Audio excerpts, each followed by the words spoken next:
राजा और साधु की कहानी। राजा सुलेमान एक बड़े साम्राज्य का राजा था। राजा को बड़ी मन्नतों के बाद अपनी रानी से एक पुत्र की प्राप्ति हुई थी। राजा अपने राजकुमार से अत्यधिक प्रेम करते थे, उसकी हर जीत और इच्छा की पूर्ति करते थे। राजकुमार को घोड़ासवारी में बड़ा आनंद आता था, लेकिन राजा को यह पता नहीं था कि उनके जीवन में ऐसा कुछ होने वाला है। उनका एकलौता 10 वर्षीय पुत्र घुड़सवारी करते वक्त अपने प्राण गंवा बैठा।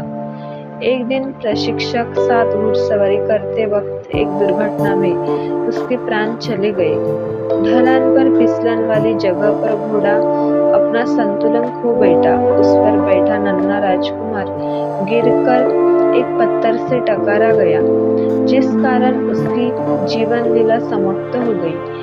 राजा को इस घटना से गहरा आघात और क्रोध आया।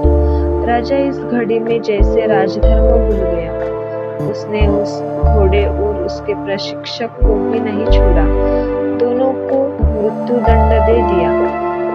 राजा यहाँ तक भी नहीं रुका। इसके बाद राजा को सभी 4 पैर वाले पशुओं से घृणा हो गई।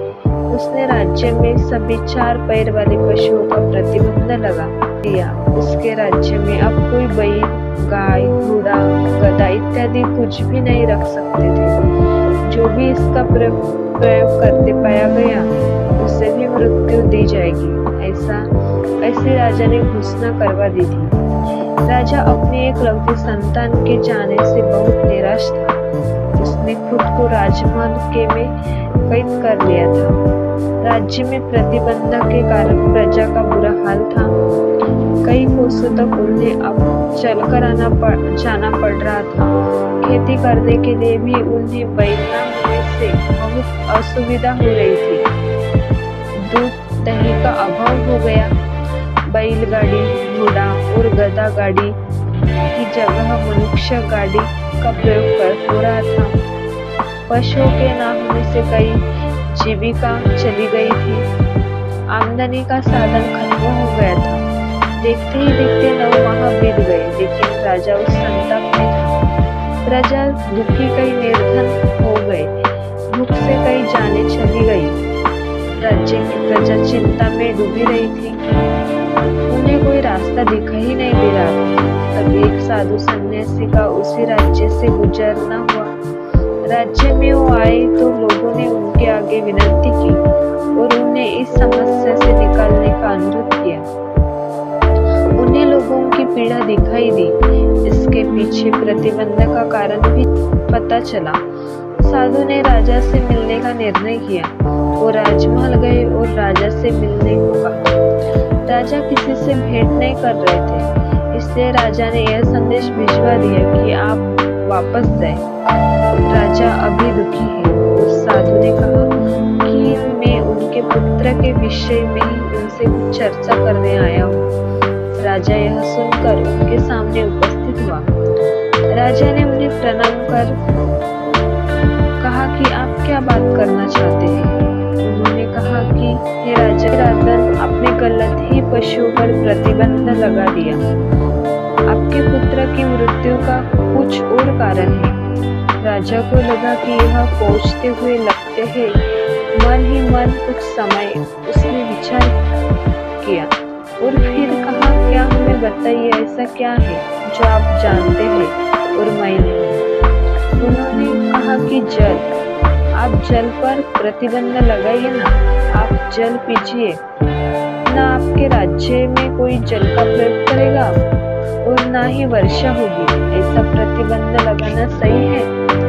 राजा बोला, आप क्या बोल है? सन्यासी होकर एक बाप की पीड़ा के साथ खेल रहे हैं।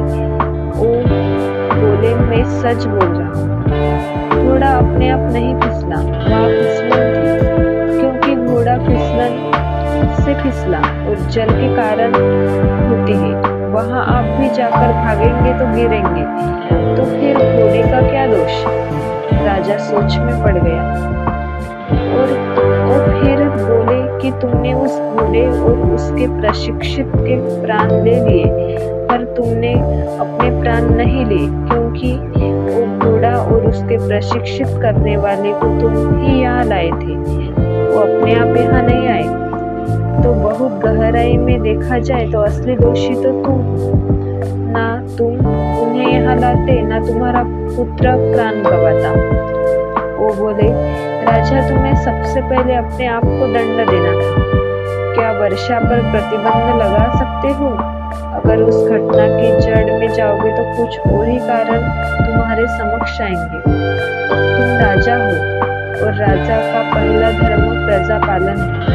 एक पिता की भांति तुम्हारी संतान का तुम्हें इतना दुख है। इस वजह से राज्य में कितने लोगों की मृत्यु हुई है, तुम्हें पता है? नहीं, तुम राजा कहलाने योग्य नहीं हो। जन्म और मरण तो प्रकृति का नियम है। तुम्हारे पुत्र के साथ हुआ वो एक दुर्घटना था, लेकिन तुम जो कर रहे हो वो पाप है। राजा साधु के वचन सुनकर उनके आगे टूट कर रोया। साधु ने उसे सांत्वना दी और कहा, उठो, हम सब एक उस परमात्मा की व्यवस्था है, इसे उसी तरह रहने दो। परमात्मा ने तुम्हें अवसर दिया है प्रजा की सेवा का। पेट पर एक पत्ता भी हरा रहता है, फिर सूखकर गिर जाता है। हर छोटी बात हमें परमात्मा के नियम से अवगत कराती है। कोई समझना चाहे तो समझ सकता है। बहुत हुआ राजन, अब विलंब मत करो, अपनी प्रजा का पालन करो, अपना धर्म निभाओ। एक बाप अपने पुत्र को न बचा सका, लेकिन एक राजा ना जाने कितने दूसरे पुत्रों को खुश रख सकता है। हर व्यक्ति को परमात्मा का नाम लेकर प्रसन्न मन से अपना कर्म करते रहना ही उसका धर्म है। अपना धर्म निभाना है और उसके लिए इस अमूल्य जीवन को जीना है। राजा की आंखें खुल गई। अपने इस क्रोध के कारण उसके राज्य में जो हानि हुई थी वो उसे पूरा करने में लग गया। यह कहानी आपको कैसे लगी हमें कमेंट में जरूर बताना। हम आपके कमेंट का इंतजार करेंगे और ऐसे ही